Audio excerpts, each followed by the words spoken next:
నమస్కారం. Welcome to I dream. ధర్మ మార్గం విత్ విజిత కార్యక్రమానికి స్వాగతం.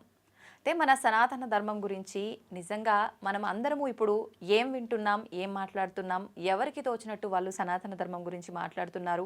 అసలు మనం వింటున్నదంతా, వాళ్ళు చెబుతున్నదంతా నిజమేనా? ధర్మ ప్రకారంగా ఏముంది? నిజంగా సనాతన ధర్మంలో కనుక మంచి మంచి విషయాలు ఉంటే ఆ మంచి విషయాలు మనకు ఎంతవరకు మంచి మార్గంలోకి తీసుకెళ్తున్నాయి, అవి మనం ఆచరిస్తున్నామా లేదా, మన వేదాల్లో ఏముంది, ఇలాంటి మంచి మంచి విషయాలు ఇప్పుడు వారితో మాట్లాడి తెలుసుకుందాం. ప్రస్తుతం మనతో పాటు ఉన్నారు పరమహంస పరివ్రాజకాచార్య పరమ పూజ్య శ్రీ శ్రీ శ్రీ విజయ భూమానందగిరి గారు మనతో పాటు ఉన్నారు. ఇప్పుడు వారితో మాట్లాడి ఇలాంటి మరిన్ని విషయాలు తెలుసుకునే ప్రయత్నం చేద్దాం. నమస్కారం అండి. హరి ఓం, హరి ఓం.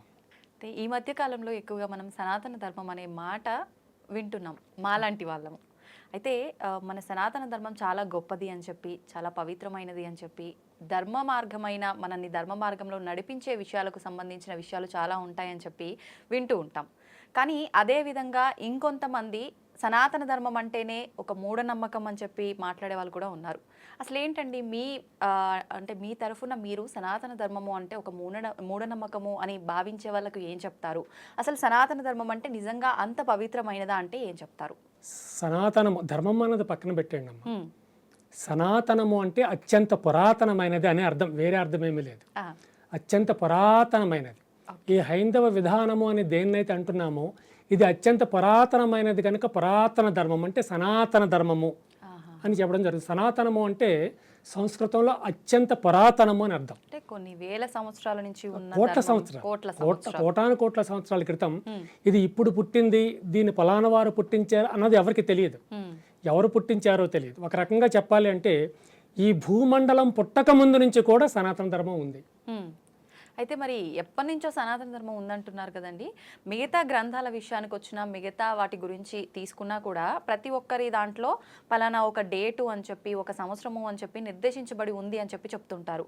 మరి మన ధర్మము ఎన్నో కోట్ల సంవత్సరాల నుంచి ఉంది అని చెప్తున్నాను తప్ప ఒక నిర్ణీతమైన సమయం కానీ, తేదీ కానీ ఏది ఉన్నట్టుగా మనకి ఎక్కడ కనిపించట్లేదు. కాబట్టే ఒక మూఢనమ్మకము అని చెప్పటానికి ఆస్కారం ఉందంటారా? ఆస్కారం లేదమ్మా. ఎందుకంటే అత్యంత సనాతన ధర్మము అన్నది ప్రపంచం మొత్తం యాక్సెప్ట్ చేసింది, ప్రపంచం మొత్తం ఒప్పుకుంది. ఇప్పుడు మీరు చెప్పింది కూడా కరెక్టే. ఒక ధర్మం చూస్తే 1500 సంవత్సరాల క్రితం ఒక వ్యక్తి పుట్టించారన్నది ఉంది. మరొక ధర్మాన్ని చూసినట్లయితే 2000 సంవత్సరాల క్రితం ఒక వ్యక్తి పేరుతో వచ్చింది అన్న విషయం మనకు తెలుసు.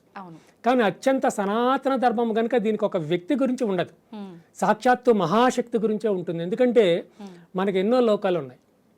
అతల, వితల, సుతల, తలాతల, మహాతల, రసాతల, పాతాల, భూలోక, బోర్లోక, స్వర్లోక, మహాలోక, జనలోక, తపోలోక, సత్యలోకాలు, సూర్య చంద్ర నక్షత్ర సర్వగ్రహగోళాదులు, అనంత వికసిత తారా దిగ్మండలం, అణువు మొదలు బ్రహ్మాండం వరకు ఏవైతే ఇక్కడ ఉన్నాయో వీటన్నిటికన్నా ముందు ఉద్భవించిందే సనాతన ధర్మము, సనాతన దైవము. కనుకనే భగవద్గీతలో కృష్ణ భగవానుడు అంటాడు, నాకు ఒక రూపం అన్నది లేదు, అది మీరు కల్పించుకున్న రూపం మాత్రమే. నేను స్త్రీని కాదు, నేను పురుషుడిని కాదు, నేను నపుంసకుడిని కూడా కాదు, నేను ఒక శక్తిని. ఇప్పుడు నీరుంది, మీరు నాకు కొంచెం మంచినీళ్ళు ఇవ్వండమ్మా తాగాలి అంటే మీరు గ్లాసులో నీళ్ళు తెస్తారు. ఆ గ్లాసులో ఉన్న నీటిని మనం స్త్రీ అంటామా, పురుషుడు అంటామా, నపుంసకత్వం అంటాం, ఏమంటాం? అది ఒక మహాశక్తి. అంటే ఈ ప్రాణాన్ని నిలబెట్టగలిగినటువంటి శక్తి ఉన్న స్థితి ఉన్నది ఆ యొక్క శక్తికి. అంతటి శక్తి కనుక ఈ విశ్వాన్నంతా నిలబెట్టగలిగినటువంటి శక్తి ఉన్నది కనుక సనాతన ధర్మము అని అన్నాం.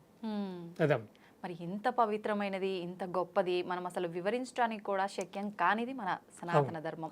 మరి ఈ తరం వాళ్ళు సనాతన ధర్మం అంత గొప్పదైనప్పుడు దాని నుంచి నేర్చుకోవాల్సిన విలువలు నేర్చుకొని ఇంకా ముందు తరాల వాళ్ళకి అందించే విధంగా ఉండాలి. కానీ ప్రస్తుతం చూసుకుంటే రకరకాల ఇబ్బందులు, ఆడవారికి మన సనాతన ధర్మంలో చాలా గొప్ప ప్రాధాన్యత ఉంది. కానీ ప్రస్తుతం చూసుకుంటే ఆడవారికి ఎక్కడ కూడా విలువ అనేది ఉన్నట్టుగా కనిపించట్లేదు. ఎందుకంటారు? ఇది I think it's very good question అమ్మా. ఎందుకంటే ఈ సర్వ విశ్వాన్ని కూడా స్త్రీతత్వంతో మనం చూస్తాం.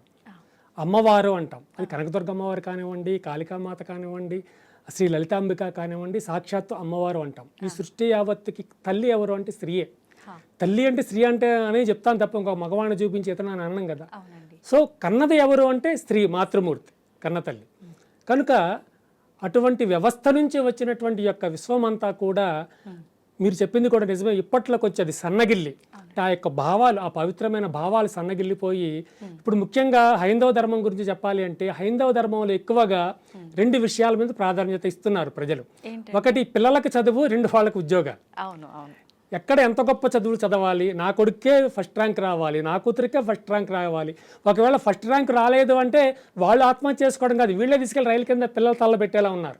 అంటే అంత టెన్షన్, పిల్లల్ని టెన్షన్ పెట్టేసి ఈ పేరెంట్స్ కూడా టెన్షన్ పడిపోయి, ఈ లోకంలో ఒకటే ఒక పుస్తకం ఉన్నది, ఒకే ఒక గ్రంథం ఉన్నది, అది నీ క్లాస్ బుక్ మాత్రమే, అది మాత్రమే నువ్వు చదువు అంటూ వాళ్ళని విపరీతమైనటువంటి ఫోర్స్ చేసేసి వాళ్ళు ఇటువైపు ఆధ్యాత్మిక గ్రంథాల వైపుకి రానివ్వకుండా, ఆధ్యాత్మికమైనటువంటి విధానాల వైపుకి రానివ్వకుండా వాళ్ళని చాలా వరకు రిస్ట్రిక్ట్ చేస్తున్నారు ఇప్పుడున్నటువంటి హైందవులలో చాలా శాతం. కానీ వాళ్ళకి తెలుసు ఎప్పటికైనా ఈ విశ్వానికి గతి హైందవ ధర్మమే అని. కారణం ఏంటంటేనమ్మా, స్త్రీని నువ్వు గౌరవించు, స్త్రీని నువ్వు పూజించు అన్న పదాలు కేవలం హైందవ ధర్మంలోనే ఉన్నాయి. ఇంకా మీరు ఏ ధర్మాన్ని చూసుకున్నా లేదు. ఒక ధర్మం స్త్రీని కేవలం అందుకోసం మాత్రమే చూస్తుంది. ఇక ఒక ధర్మం ఏమిటి అంటే కేవలం ఆట వస్తువుగానే చూస్తుంది తప్ప ఒక కన్న తల్లి గొప్ప స్థితి కలిగినది స్త్రీ అన్నది చూడదు. అలా చూడగలిగింది కేవలం ఈ హైందవ ధర్మం మాత్రమే. ఎందుకంటే ఈ హైందవ ధర్మంలో ఉన్నటువంటి గొప్ప స్థితే అది, స్త్రీని తల్లిగా పూజించడం. ఎక్కడైతే స్త్రీ ఆనందంగా విరాజిల్లుతూ ఉంటుందో అక్కడ సాక్షాత్తు దేవతలు నాట్యమాడతారట. ఇది ఎక్కడుంది? మన హైందవ ధర్మంలో మాత్రమే ఉంది, వేరే ధర్మాల్లో లేదే. పని వాడిని చెప్పమని ఉంటే ఎక్కడుందో మనం చూద్దాం. హైందవ ధర్మంలో మాత్రమే ఉన్నది. అలాగే మీకు అద్భుతమైనటువంటి జ్ఞానం కావాలి అంటే భగవద్గీత చాలా ఇంకేమీ అక్కర్లా, వేదాలు అక్కర్లేదు, ఉపనిషత్తులు అక్కర్లేదు, అష్టాదశ పురాణాలు అవసరం లేదు, ప్రకరణ గ్రంథాలు అక్కర్లేదు. Bhagavad Gita that is the spot. Bhagavad Gita చాలు.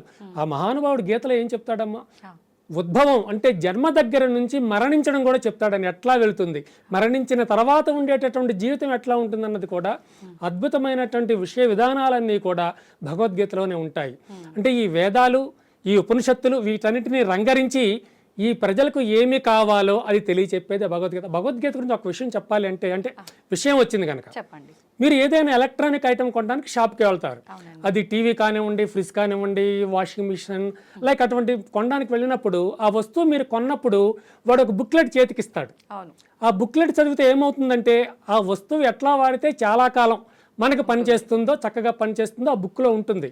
ఈ భగవద్గీత ఇవ్వబడిన ఈ జీవితాన్ని ఎట్లా వాడుకుంటే నువ్వు మరణించిన తర్వాత కూడా జీవించి ఉంటావు అన్నది ఈ భగవద్గీత చెప్పేటటువంటి అటువంటి బుక్లెట్టే ఈ భగవద్గీత. మానవ జీవితానికి అత్యంత ఉన్నత స్థాయికి తీసుకువెళ్ళేటటువంటి స్థితి కలిగిన గ్రంథమే ఈ యొక్క భగవద్గీత.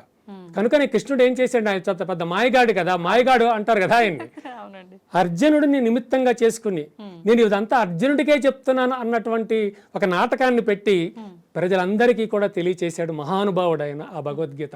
అందుకే కృష్ణం వందే జగద్గురు అంటాం. ఈ విశ్వానికి మొట్టమొదటి గురువు శ్రీకృష్ణ భగవానుడే. అయితే ఇప్పుడు అర్జున్కి చెప్పాడు, ఒక ఆధారంగా మనకు చెప్పడం కోసము అర్జున్ని ఒక ఆసరాగా తీసుకొని చెప్పాడు. ఎందుకని అర్జున్నే తీసుకున్నాడు? ఆయనకు మించిన జ్ఞాని, వినగలిగే ఒక అర్హత ఇంకొకరికి లేదంటారా అండి? యాక్చువల్గా గీత మొత్తం చెప్పడం అయిపోయిన తర్వాత అర్జునుడు ఒక ప్రశ్న వేస్తాడు కృష్ణుడిని. ఏంటండి? కృష్ణ భగవాన్ మరొక్కసారి చెప్పవా అని. ఇప్పుడు ఆయన అంటాడు, నేను వేరే భాషలో చెప్పలేదు, నేను సంస్కృత భాషలో చెప్పాను. నీవు మొట్టమొదటిగా నీ తల్లి రొమ్ముపాలు ఎప్పుడైతే తాగావో అప్పటి నుంచి కూడా సంస్కృత భాష నీకు బాగా తెలుసు కనుక ఒకసారి మననం చేసుకో. ఈ ప్రపంచం మొత్తం మీద ఏదైతే ఇప్పుడు నేను గీతగా చెప్పానో, Gita in the sense song, Bhagavad Gita అంటే the song from the God అంతే. ఏదైతే ఒక పాఠాన్ని, ఒక శ్లోకాలను 800 శ్లోకాలను నీకు వినిపించానో అవన్నీ కూడా నీకు జ్ఞాపకమే, నాకు తెలుసు. మననం చేసుకో, విశ్లేషించుకో, అందులో ఉన్నటువంటి జ్ఞానం బయటకు వస్తుంది, దానిని నీవు ఆస్వాదించు, నీ వాళ్ళందరికీ పంచిపెట్టు అంటాడు కృష్ణ భగవానుడు. కృష్ణ భగవానుడు ఒక 2 ముఖ్యమైన శ్లోకాలు చెప్తాడు. క్లైబ్యం మాస్మగమః పార్థ నైతత్వయ్య ప్రపంచతే క్షుద్రం హృదయ దౌర్బల్యం తైక్తోత్తిష్ట పరంతప. నీవు గనుక ఒక విషయాన్ని సాధించాలి, ఒక ధర్మాన్ని పొందాలి అని నువ్వు బయలుదేరుతున్నప్పుడు ఎదురుగా నా తండ్రి ఉన్నాడా, నా తల్లి ఉన్నదా, నా సోదరులు ఉన్నారా అన్న విషయం చూడవద్దు. వెళ్ళి ధర్మాన్ని సాధించు అంతే. ధర్మ సాధనే ఇక్కడ ప్రధానం కనుక ధర్మాన్ని సాధించు, ధర్మమే ప్రధానం. ఎవరు ఎదురు వచ్చారు, మా అన్నదమ్ముల పిల్లలు ఉన్నారా, అయ్యో వాళ్ళు ఎదురుగా కత్తులు కటారు పట్టుకుని ఉన్నారు, నేను వెళ్ళి యుద్ధం చేస్తే నా సొంత మేనమామల్ని, నా పెద్ద తండ్రులు, చిన్న తండ్రుల్ని చంపాలి కదా, అయ్యయ్యో నేను చంపకూడదని నువ్వు మళ్ళీ వచ్చేసావు యుద్ధం చేయకుండా. దానికి కారణం నీలో ఉన్న హృదయ దౌర్బల్యం. తైక్తోత్తిష్ట పరంతప, వీటి దగ్గరికి తేవద్దు. హృదయ దౌర్బల్యం అన్నది నువ్వు పెట్టుకోవద్దు. ధర్మాన్ని సాధించాలి అంటే ధర్మాన్ని సాధించడం అంతే. ఎందుకంటే ఈ విశ్వం మొత్తం మీద ధర్మము కన్నా విలువైంది మరొకటి లేదు. దానిని కాపాడుకోవలసిన బాధ్యత ప్రతి ఒక్క దైవానికి ఉంది, ప్రతి ఒక్క మానవుడికి ఉంది, పంచభూతాలకి కూడా ఉన్నాయి. అయితే ఇప్పుడు మీరు చెప్పిన ఒక శ్లోకం యొక్క అర్థం వివరించారు.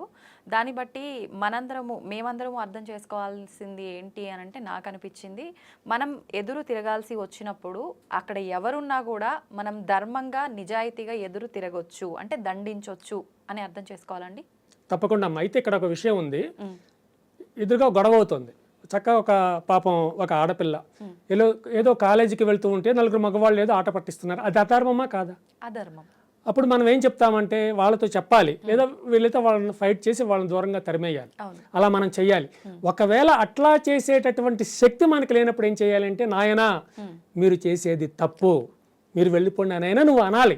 అట్లా కూడా నువ్వు అనలేనప్పుడు నువ్వు ధర్మం కోసం నువ్వు చేసేది ఏమీ ఉండదు. కనీసం నోటు మాటగా అయినా నిలబెట్టే ప్రయత్నం చేయాలి. ఇప్పుడు ఒక నలుగురు రౌడీలు ఉన్నారంటే, నేను ఉన్నానంటే వాళ్ళతో యుద్ధానికి నేను వెళ్ళలేను. వాళ్ళు ఒకసారి కొడితే నేను దూరంగా పారిపోతాను లేదా పడిపోతాను. అది నేను చెయ్యలేనప్పుడు, వాళ్ళతో ఫైట్ చేసేటటువంటి శక్తి నాకు లేనప్పుడు కనీసం అది తప్పు అని వాళ్ళకి తెలియచేయాలి. నాయనా మీరు చేసేది తప్పు, ఆమె తన దారిని తాను వెళ్తోంది, కాలేజీకి ఏదో ఆఫీస్కి వెళ్తుంది, వెళ్ళనివ్వండి. మీరు చాలా అధర్మం చేస్తున్నారు, తప్పు. నీ తల్లి ఆడది కాదా? నీ కూతురునో లేకపోతే నీ సోదరిని మనం ఎవరిని ఇట్లా చేస్తే మీరు ఊరుకుంటారా అని నువ్వు మంచి మాటలు 4 చెప్పాలి. అలా కూడా చెప్పకుండా నోరు మూసుకుని నీ దారి నువ్వు పక్క నుంచి వెళ్ళిపోతే నువ్వు ధర్మాన్ని ఎక్కడ నిలబెడతావు? ధర్మం నిలబెట్టబడదు. ఈ యొక్క భారతదేశంలో ఉదాహరణకు మీరు భారతాన్ని తీసుకున్నట్లయితే ద్రౌపది మాత ఉన్నది. ద్రౌపదికి ఏంటి, ఆవిడకి 5 భర్తల. కానీ ద్రౌపదికి 5 భర్తలు ఉండకూడదు, ఒక భర్తే ఉండాలి. కానీ ఆమెకు 5 భర్తలు ఉండడానికి జన్మ వృత్తాంతం ఉంది. ఆమె ఏ కారణం చేత 5 భర్తలను స్వీకరించవలసింది అక్కడ క్లియర్గా హిస్టరీ ఉంది. అది తాతల తండ్రుల నుంచి వస్తున్నటువంటి హిస్టరీ, ఆమె తప్పదు, తీసుకుని తీరవలసిందే. అంటే హిస్టరీ ఉంటే 5 భర్తలు ఉన్న ద్రౌపది పతివ్రత ఎలా అవుతుంది? తప్పకుండా చాలా మంది అంటే అదే మీరు చెప్పింది కూడా నిజమే. 5 భర్తలు ఉన్నటువంటి స్త్రీ పతివ్రత ఎట్లాగైంది అంటే, ఆమె వివాహం చేసుకుంది కానీ పతివ్రత అయింది. అంటే తన ఆధారంగా తీసుకొని మేము కూడా 5 భర్తల్ని చేసుకుంటే అక్కడ కూడా ఉంది, అది కూడా ఉంది.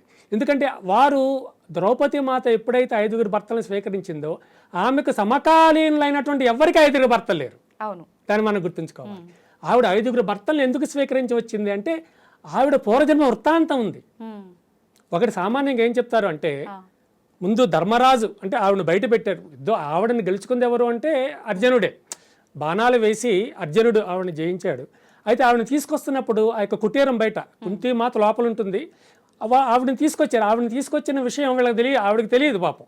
బయట పెట్టి ధర్మరాజు భీముడు ఒక్కరే లోపలికి వెళ్తారు. వీళ్ళమ్మా మేము ఒక ఫలాన్ని తీసుకొచ్చాము, అర్జునుడికి ఒక్కడే ఇద్దామనుకుంటున్నాము, ఏమంటావమ్మా అంటారు. ఇప్పుడు తల్లి చెప్తుంది, తప్పమ్మా, ఒక ఫలాన్ని తెచ్చినప్పుడు 5 పంచుకోవాలి కదా, మీరు ఒక్కరే అట్టా తీసుకుంటారు, 5 పంచుకోండి అంటుంది. దానితో ఆ పాండవులంతా స్టన్ అయిపోతారు. తల్లి మాట జవదాడడానికి వీళ్ళు తీసుకొచ్చారు లోపలికి. ఈవిడేనమ్మా వీరిని మరి మేము తీసుకొచ్చిన ఫలం అని చెప్పాం కదంటే ఆవిడ స్టన్ అవుతుంది. అయ్యో నేను ఇలా అన్నానా, అయినా సరే నా మాట జవదాటదు గనక మీరు తప్పకుండా ఆమెను వివాహం చేసుకోవాల్సిందని చెప్తుంది. అది అంతకుముందు పూర్వజన్మ వృత్తాంతం ఆవిడకు ఉంటుంది. 5 తప్పనిసరిగా నువ్వు చేసుకోవాలి అని పాంచాలివి నీవు అంటే 5 నువ్వు చేసుకోవాల్సిందనేటువంటి ఒక శాపం ఒకటి ఉంది ఆవిడకి. ఆ కారణంగా కూడా ఈ 2 కారణాల చేత ఆవిడ 5 చేసుకోవాల్సి వచ్చింది. మరి ఆవిడ 5 చేసుకుంది బాగానే ఉంది. వారు జీవించి ఉన్న కాలంలో ఉన్నటువంటి వారు ఎవరు 5 చేసుకోలేదే. వారొక్కరు అమ్మగారు ఒక్కరే ఎందుకు 5 చేసుకున్నారు అంటే, సో అక్కడ అవసరం ఉంది, ఈ సృష్టికి అవసరం ఉంది కనుక వారు చేసుకున్నారు. నిజంగా చాలా మంచి విషయాలు తెలియజేశారండి. వేదాలలో ఇంత మంచి విషయాలు ఉన్నాయి, అవి భగవద్గీత రూపంలో మనకు తెలియజేశారన్నారు. కానీ ప్రత్యేకించి వేదాల గురించే మీ మాటల ద్వారా మరొక మంచి ఎపిసోడ్లో మాట్లాడుకుందాం. ఇప్పటి వరకు ఇంత మంచి విషయాలు మాకు తెలియజేసినందుకు ధన్యవాదాలండి. శుభం.